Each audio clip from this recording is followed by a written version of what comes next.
तर उद्या येणाऱ्या होळीच्या निमित्तानं धुलिवंदनानिमित्त महाराष्ट्र विद्यालय ग्रामोटा या शाळेतर्फे आम्ही सर्व विद्यार्थ्यांना आवाहन करतो की आपण नैसर्गिकरित्या इको फ्रेंडली धुलिवंदन किंवा रंगपंचमी साजरी करावी, ज्यामध्ये या ठिकाणी आपण बघता हा भगवा रंग आहे, सोनेरी भगवा ज्याला म्हटलं जातं.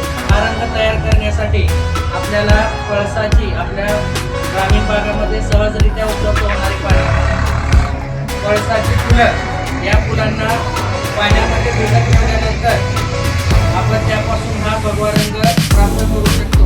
त्यानंतर या ठिकाणी हा पिवळा रंग आहे.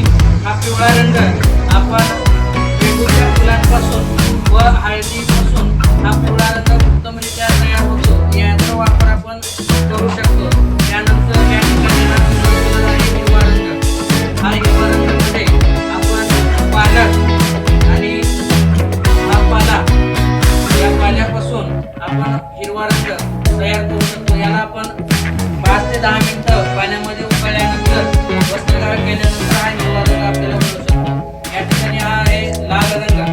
हा लाल रंग आपल्याला दररोजच्या जीवनामध्ये आपण वापरत असणारा बीट, या बीटपासून हा लाल रंग या ठिकाणी तयार केलेला आहे. त्याच्यानंतर हा गुलाबी रंग आहे.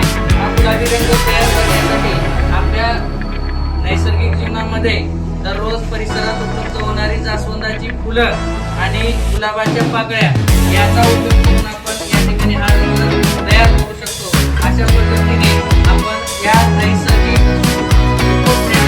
रंग तयार करून यापासून आपण रंगपंचमी हा सण साजरा